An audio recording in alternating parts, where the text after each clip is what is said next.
Hello mga kananay. So ngayon, ang ituturo ko po sa inyo kung paano gumawa ng 1x1 ID gamit ang PowerPoint. So punta lang po tayo sa ating files na sinend from cellphone yung gamit ko. Yan. Copy lang po natin yung picture. Control C. Yan, copy. Click copy. And then, punta tayo sa PowerPoint. So, ako may ginawa na akong template. Doon na lang ako nag-i-edit. Ayan. So, marami na akong nagawang ID. So, dyan na lang ako mag-i-edit ng bagong ID ni Kuya. So, yung request ng client natin ay 1x1 ID. 4 pieces na 1x1 ID. Ika-crop ko lamang yan. Yan. Crop hanggang sa below shoulder. Yan. Parang square type siya. Kasi yung 1x1 tsaka 2x2, yung sides niya lahat dapat ay congruent. Okay? Paro-pareho yung side. And then, punta lamang tayo sa picture format. Then, remove background. Yan. So, lalabas yung purple na kulay. Remove background lang. And then, yan. So, mark areas to keep lang tayo para masali yung mga parts na dapat isali. Kasi yung background lang naman yung tatanggalin natin. So, ayan. Na-remove na siya. Ganun lang po kadalay nun. Just picture format and then punta lang po kayo sa remove background. Ganyan, lagyan lang po natin ng border. Yan. Para madali yung paggunting mamaya. So, black. Border black. Then, yan, pinaliit ko na. Kasi, ayan, isusukat ko siya sa ginawa ko kanina na 1x1 ID. Ayan. Sinukat ko lang. Pero kung gagamit tayo ng centimeter dito sa gilid, maya, papatingin ko sa inyo. So, crop lang yan. Ganyan. Para maging 1x1 talaga siya. Okay, yung size niya, hindi nakita. And I guess that is 2.3 by 2.3 centimeter. So, yung ginagawa ko, ina-adjust ko na lang yung size niya. Ginagaya ko na lang yung kanina para hindi na ako pinirpindot. So, ayan, kinapi ko lang, ganyan. Control C and then Control V para makopy. Control C again and then Control V para ma-paste. Ganyan. So, 4 na siya. Ayan. Tapos na si Kuya. Balikan ko naman yung isa pa. Kasi dalawa silang pumunta dito. Nag-request na magpa-ID ng 1x1. Para daw sa tupad program. Kasi ilalagay nila sa ID card nila. 1x1 yung hinihingi. Okay. The same process. I-copy lang po natin yung picture ni Kuya. And then crop. Crop mo lang. Na parang square type siya. Ganon. Crop lang.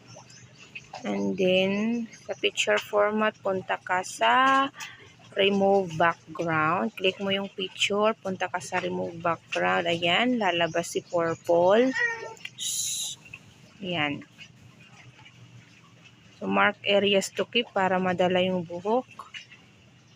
At saka yung t-shirt ni Kuya. So, yung green na yan, i-control mo lang yan gamit yung cursor. Yan. control tsaka cursor. Ganon. Yan. So, okay na yan.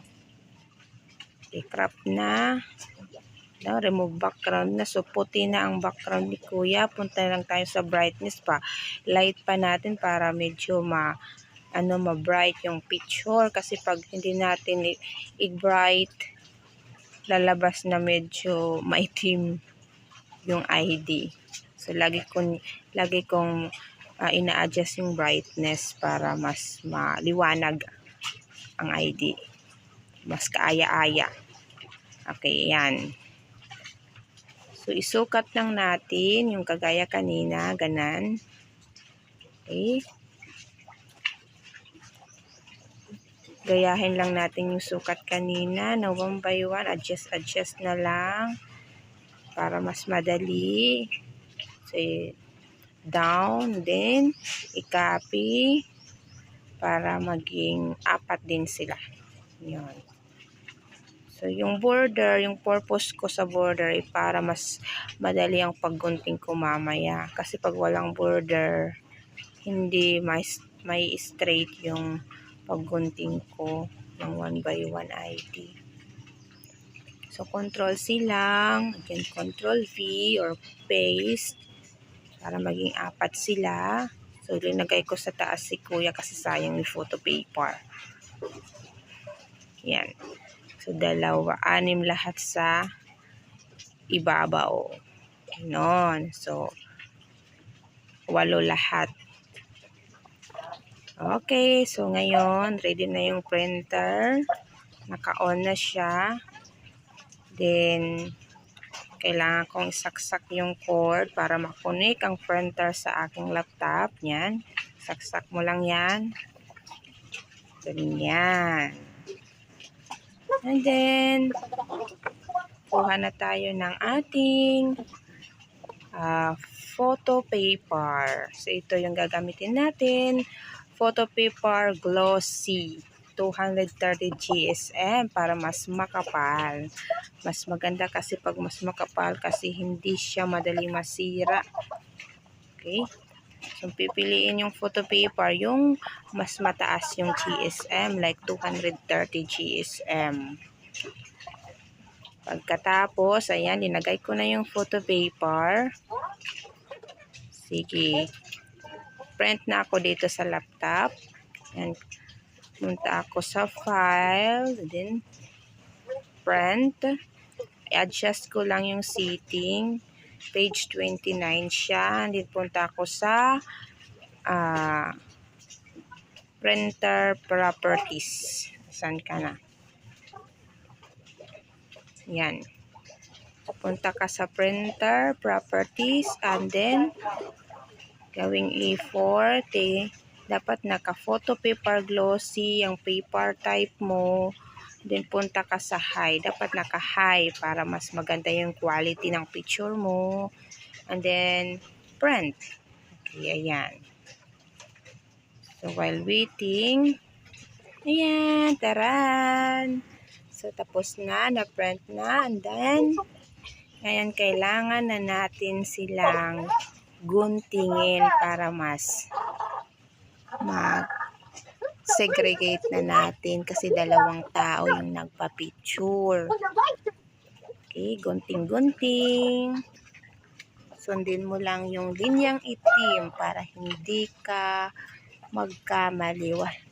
So, kailangan guntingin kasi wala po akong cutter. Gunting ang aking gamit. Yan. Sinave ko lang yung ginawa ko. Okay, gunting-gunting pag may time. Sige, hintayin nyo lang matapos. Actually, patapos na yung video. Ayan, gunting na lang. Okay, close ko lang para mas maliwanag. Ayan. So, kitang-kita yung aking paggunting ng aking ginawang 1 by 1 ID gamit ang PowerPoint. So, napakadali lamang po mga kananay. Yan, yung singil ko po dito sa 4 na pirasong 1 by 1 is 20 pesos. Bawat isa. So, bawat 4 pieces na picture ng 1 by 1 is 20 pesos. Kahit anong size po, kahit 2 by 2 yan, basta 4 pieces, 20 pesos yung singil ko. Kahit passport size pa yan, or yung ibang customer ko, nagre-request sila ng dalawang 1 by 1 at saka dalawang 2 by 2, the same po yung singil ko, and that is 20 pesos. Kaya yan, so tapos na po akong maggunting at yan na po ang resulta. Yung mga 1 by 1 na ID ni na kuya. Tara!